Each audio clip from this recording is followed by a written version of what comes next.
ಈ ದಿನ ಚಿಂತಾಮಣಿಯಲ್ಲಿದ್ದೇವೆ. ಚಿಂತಾಮಣಿಯಲ್ಲಿ ಒಬ್ಬ ಮಹಾನ್ ವ್ಯಕ್ತಿ ಶಕ್ತಿಯಾಗಿದ್ದಾರೆ.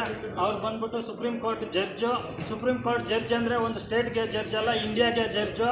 ಇಂಡಿಯಾಗೆ ಜಡ್ಜ್ ಅಂದಮೇಲೆ ನಮ್ಮ ದೇಶದಲ್ಲಿರೋ ಭಾಷೆಗಳೆಲ್ಲ ನಾವೆಲ್ಲ ಕೂಡ ಒಗ್ಗಟ್ಟು ಅಂತ ಹೇಳ್ಬಿಟ್ಟು ನಾವು ಈ ಒಂದು ಕಾರ್ಯಕ್ರಮಕ್ಕೆ ಗೋಪಾಲ್ ಗೌಡರವ್ರಿಗೆ ಬರ್ತ್ಡೇ ವಿಶಸ್ ಮಾಡೋದಕ್ಕೆ ಇಲ್ಲಿ ಬಂದಿದ್ದೇವೆ. ಈ ಕಾರ್ಯಕ್ರಮಕ್ಕೆ ನಮ್ಮ ಭಾರತ ದೇಶದ ಸುನಾಮಿ, ಎಲ್ಲರೂ ಪ್ಯಾನ್ ಇಂಡಿಯಾ ಸಿನಿಮಾ ಮಾಡಬೇಕು ಅಂತಾರೆ. ಅಂದರೆ ಪವನ್ ಕಲ್ಯಾಣ್ ಅವರ ಹೆಸರು ಹೇಳಿದ್ರೇನೆ ಅದು ಪ್ಯಾನ್ ಇಂಡಿಯಾ. ಯಾಕಂದರೆ ಪರಮೇಶ್ವರನ ಪೂಜಾ ಪುನಸ್ಕಾರಗಳು ಅದು ತಡೆಯೋ ಶಕ್ತಿ ಈ ಭಾರತ ದೇಶದಲ್ಲಿ ಯಾರಿಗೂ ಇಲ್ಲ. ಪವನ್ ಕಲ್ಯಾಣ್ ಅವರ ಕಾರ್ಯಕ್ರಮ ತಡೆಯೋ ಶಕ್ತಿ ಕೂಡ ಯಾರಿಗೂ ಇಲ್ಲ. ಯಾಕಂದರೆ ಅವ್ರು ಬರೋದು ನ್ಯಾಯದ ಪರ, ಜನರ ಪರ, ದೇಶದ ಪರ. ಭಾರತ ದೇಶನ ಗೌರವಿಸುವ ವ್ಯಕ್ತಿ ಎಲ್ಲರೂ ಕೂಡ ಪವನ್ ಕಲ್ಯಾಣ್ ಅವ್ರನ್ನ ಗೌರವಿಸ್ತಾರೆ. ಅಷ್ಟು ದೊಡ್ಡ ಗುಣಗಳಿರುವಂತಹ ವ್ಯಕ್ತಿ ಪವನ್ ಕಲ್ಯಾಣ್ ಅವರಾದರೆ ಅದೇ ಸ್ಥಾನದಲ್ಲಿ ನಾವು ಏನು ಸುಪ್ರೀಂ ಕೋರ್ಟ್ ಜಡ್ಜ್ ಆಗಿ ಅದ್ಭುತವಾದಂತಹ ಕೆಲಸಗಳು ಮಾಡಿ ಜನಸಾಮಾನ್ಯರ ಪರವಾಗಿ ನಿಂತಿರುವಂತಹ ಜಸ್ಟಿಸ್ ಗೋಪಾಲ್ ಗೌಡರವರ ಬರ್ತ್ಡೇ ಇದೇ ಸೋಮವಾರ 6ನೇ ತಾರೀಕು ಚಿಂತಾಮಣಿ ಇದೇ ಜಾಗದಲ್ಲಿ ನಡೀತಾ ಇದೆ. ಈ ಒಂದು ಕಾರ್ಯಕ್ರಮಕ್ಕೆ ನಮ್ಮ ಪವರ್ ಸ್ಟಾರ್ ಪವನ್ ಕಲ್ಯಾಣ್ ಅವರು ಕೂಡ ಬರ್ತಾ ಇದ್ದಾರೆ. ಈ ಕಾರ್ಯಕ್ರಮಕ್ಕೆ ಸುಮಾರು ಒಂದು 40-50 ಸಾವಿರ ಜನಸಾಮಾನ್ಯರಿಗೂ ಕೂಡ ಅದ್ಭುತವಾಗಿ ವೇದಿಕೆ ರೆಡಿ ಮಾಡಿದ್ದಾರೆ.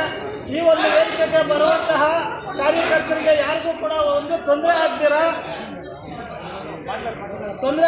ಎಲ್ಲರೂ ಕೂಡ ಬಂದು ಆರಾಮಾಗಿ ಹೋಗ್ಬೇಕು ಅಂತ ಹೇಳ್ಬಿಟ್ಟು ಜನಸೇನಾ ಸೈನಿಕರೇ ಕೂಡ ಇದು ವಾಲಂಟ್ರಿಯಾಗಿ ಇಲ್ಲಿ ಸೇವೆ ಮಾಡೋಂಥ ಕೆಲಸಗಳು ನಡೀತಾ ಇದೆ.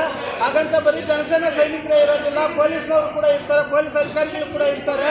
ಅವರೊಂದಿಗೆ ಸಹಮತದಿಂದ ನಾವೆಲ್ಲರೂ ಕೂಡ ಈ ಒಂದು ಕಾರ್ಯಕ್ರಮವನ್ನು ಅದ್ಭುತವಾಗಿ ನೆರವೇರಿಸಬೇಕು. ಅದೇ ರೀತಿ ನಾಳೆ ಮುಂದಿನ ದಿನಗಳಲ್ಲಿ ಬರುವಂತಹ ದಿನಗಳಲ್ಲಿ ದೇಶ ಭಾಷೆಗಳನ್ನು ಗೌರವಿಸುವಂತಹ ವ್ಯಕ್ತಿಗಳು ನಾವು ಆಗಬೇಕು. ಯಾಕಂದರೆ ಅದೊಂದು ಉದಾಹರಣೆಗೆ ನಾನು ಹೇಳ್ತೀನಿ. ನಾನು ಒಂದು ಕಡೆ ಟೀ ಕುಡಿತಾ ಇದ್ದೆ, ಒಬ್ಬರು ಕಾರಲ್ಲಿ ಬಂದ್ಬಿಟ್ಟು ಅವರು ಅಡ್ರೆಸ್ ಕೇಳಿದ್ರು. ಅಡ್ರೆಸ್ಸು ಇಂಗ್ಲೀಷಲ್ಲಿ ಕೇಳಿದ್ರು, ನನಗೆ ಅರ್ಥ ಆಗಲಿಲ್ಲ.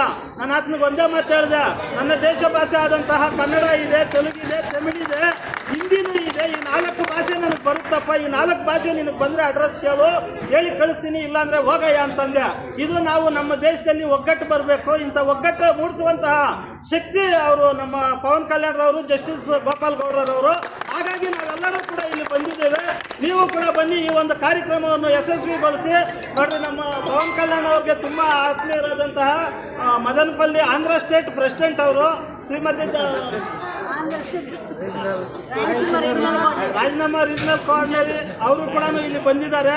ನೀವು ಕೂಡ ಬಂದು ಈ ಒಂದು ಕಾರ್ಯಕ್ರಮ ಯಶಸ್ವಿಗೊಳಿಸಬೇಕೆಂದು ಮನವಿ ಮಾಡಿಕೊಳ್ಳುತ್ತಾ, ಜೈ ಹಿಂದ್, ಜೈ ಕರ್ನಾಟಕ, ಜೈ ಜೈ ಜನತಾ, ಜೈ ಪವನ್ ಕಲ್ಯಾಣ್.